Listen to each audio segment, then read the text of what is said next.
continuer à m'expliquer que Pierre Sage, en fait, à 45 ans, avoir entraîné une équipe de haut niveau professionnel depuis maintenant 6 mois. C'est mieux Grosso, non? C'est un génie. Non, mais reconnaître qu'il a apporté quelque chose à Lyon, oui, voilà. les résultats parlent pour lui, et tant mieux, et c'est un bon intérim. Maintenant, excusez-moi de penser qu'une équipe comme Lyon, là, on ne parle pas d'une équipe de seconde zone avec des petits moyens.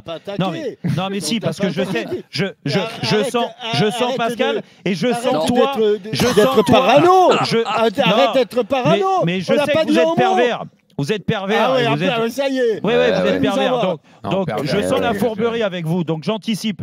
Moi, je vous dis juste que expliquez-moi comment le troisième meilleur club de français, donc avec le plus gros des moyens, pourra avoir des grandes ambitions avec Pierre Sage, un entraîneur qui est inconnu. Parce qu'il est bon. Mais parce qu'il est bon. On s'en fout qu'il soit connu ou pas, s'il est bon. Mais les gars, il est bon de quoi? Franchement, là, il a gagné 8 des 10 derniers matchs. Mais bravo. Après, vois les matchs contre qui il a gagné, comment il les a gagnés, de quelle la façon de jouer. Marseille, Lille.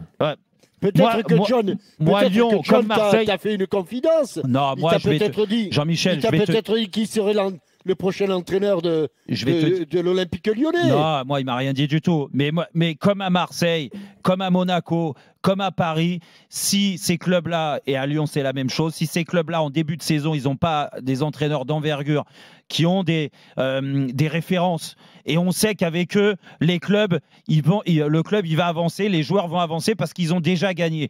Pour moi, c'est la base.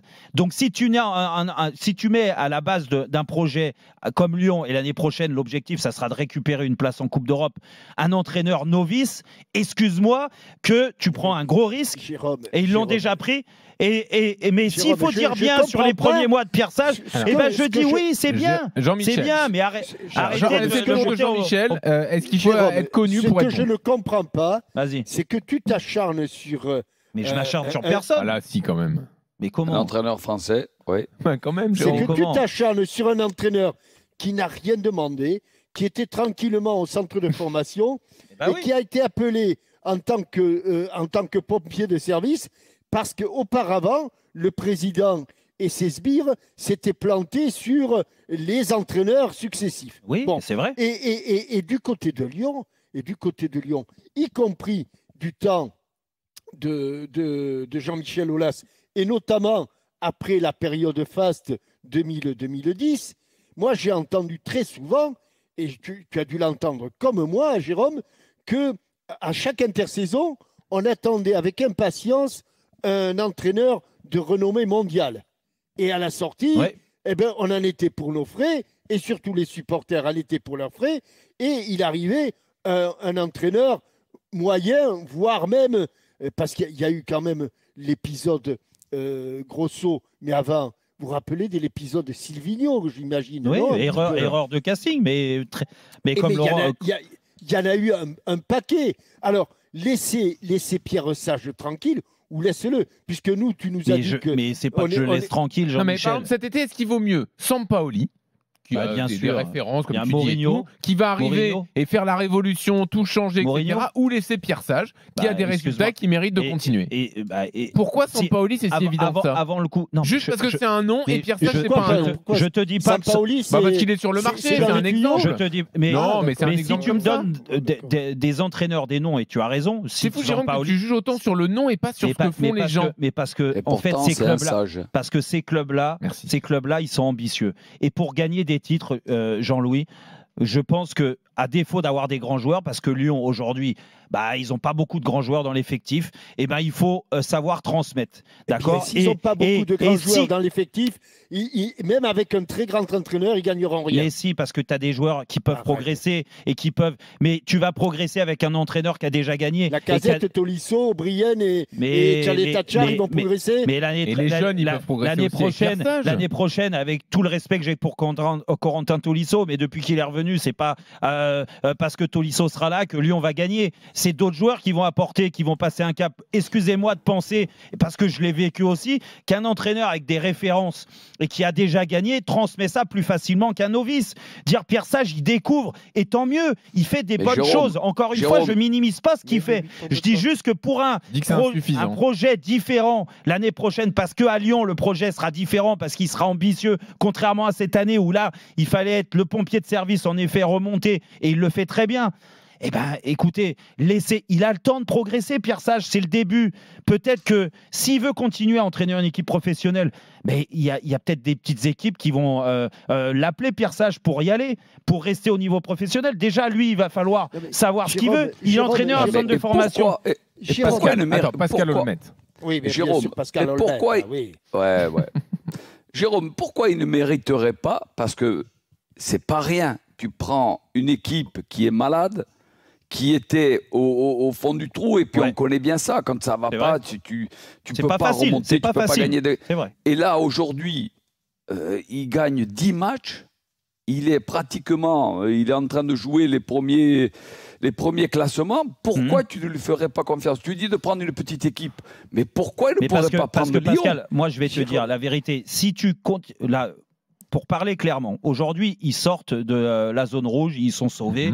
J'espère pour eux qu'ils vont se qualifier ce soir pour une finale de coupe. Ça serait quand même magnifique par rapport à la saison, par rapport au début de saison. Ça devrait quand même le faire. Oui, mais le match, il faut quand même le gagner, tu vois.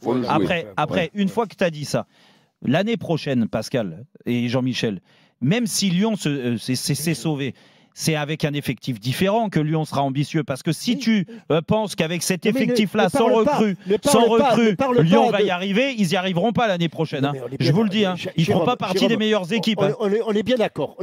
Jérôme, je vais te poser une question et il y aurait peut-être un petit calcul à faire. Je ne sais pas à quel moment il a pris l'équipe, le dénommé au mois d'octobre, novembre. Voilà. Est-ce que dans la situation aujourd'hui, si on prend le parcours de Pierre Sage et qu'on fait une règle de 3 en disant, voilà, s'il avait été là dès le début, voilà où en serait l'Olympique Lyonnais. On ne peut pas le savoir. Ça, on peut pas le savoir, Michel. Tu peux le savoir avec les résultats qu'il a depuis le mois d'octobre. Bah ouais, mais c'est différent quand il y a une prise de conscience. Tu sais très bien, le changement d'entraîneur, les joueurs. Je te dis pas de faire mieux. Je vais te dire juste d'avoir entre le 15 août où débute le championnat, ou le 7 août débute le championnat, et le moment où il l'a pris, d'avoir je vais te le dire. Parcours. Dans 5 minutes, je te le dis. Le parcours que fait Pierre. Et c'est-à-dire qu'aujourd'hui, je pense qu'avec ce rythme de points qu'il a pris depuis qu'il est là, je pense qu'il serait dans les 6e ou 7e, peut-être même un peu plus. Même mieux, certainement, avec les derniers matchs. Donc, Jérôme, j'en sais rien, moi je ne connais pas Pierre Sage. Je ne sais pas. Mais est-ce que ton jugement serait exactement le même? Mais le jugement, il serait le même sur dans le sens... fait qu'un inconnu, il est dans les tout premiers du classement, 4e, 5e, il lutte éventuellement pour la Ligue des Champions, ou en tout cas, il est dans les Européens. Est-ce que ta position serait la même? Franchement, je vais te dire, Jean-Michel, et tu as assez d'expérience. Alors Lyon serait 4e, si on suit le rythme de Pierre Sage, avec 47 points. D'accord, mais déjà... Mais tu n'aurais pas le même jugement. Mais si, en fait, Jérôme, je vais te dire... Je te dis que non. Mais alors, Jean-Michel... Tu dirais que c'est un génie. Non, Jean-Michel, la réalité, c'est que tu as beaucoup plus d'expérience que moi, mais j'en ai un peu dans le football quand même, tu vois. Et que... c'est juste l'histoire du foot qui est comme ça. Quand tu as un club qui est ambitieux, et Lyon est un club ambitieux, un club qui a les plus gros moyens du championnat de France. D'accord. Donc tu mets en début de saison pour un projet ambitieux, tu ne mets pas un entraîneur novice. Si tu passes les étapes, quand on parle d'expérience de coach, je suis d'accord avec toi. C'est pas parce qu'il a fait 5 mois de bon que d'un seul coup, le mec, c'est un génie. On est d'accord. Pourquoi il n'aurait pas fait 7 mois et demi? Jérôme, Saki, il est arrivé, il n'avait rien. Non, mais arrête. Mais Jérôme, Oui, d'accord. Saki, il n'avait rien, je sais. Non, moi, je suis trop dur. Saki venait de D2 et puis il n'avait rien. Parce que peut-être que j'ai une vision qui est peut-être pas bonne là-dessus et qui est trop dure, en effet. Tu aimes le bling-bling? Non, pas du tout. Le bling-bling de quoi? Je dis juste qu'il y a pour moi, il y a des étapes à passer. C'est comme les joueurs, c'est la même chose. C'est que quand tu sors... mais ne mélange pas, on est d'accord. Sur Pierre Sage, le parcours qu'il fait depuis le mois d'octobre et le parcours d'un 4e dans le championnat de France. D'accord. Bon, alors, si vous pensez qu'il a mérité de continuer l'année... Mais c'est pas moi qui vais lui faire signer son contrat, Pierre grand, Jérôme. Mais rappelle-toi qu'il aurait bien fait. Il aurait bien fait son boulot. Avec ta référence, Jean-Michel. Avec ta référence, Jean-Michel. Où ton calcul n'est pas bon sur Pierre Sage. L'année dernière, Laurent Blanc. Rappelle-toi Laurent Blanc quand il est arrivé, tout le monde a dit voilà, deuxième partie de saison, Jean-Michel Aulas, il nous sortait le classement, il était premier sur la deuxième partie de saison, fantastique, entraîneur, un génie, il a gagné à Paris, il a gagné à Bordeaux. Début de saison, qu'est-ce qui s'est passé? Oui, mais le flop total. Flop total. Oui, mais je t'attendais là-dessus, Jérôme. Entre la fin de saison et le début de saison, il y a eu des transferts. Bien sûr. Et l'équipe s'est affaiblie. Et ça qu'on demande de son avis. Il a perdu Loukeba à et Gusto. Ah oui, c'est vrai que c'était deux pièces maîtresses. Et Barcola quand même.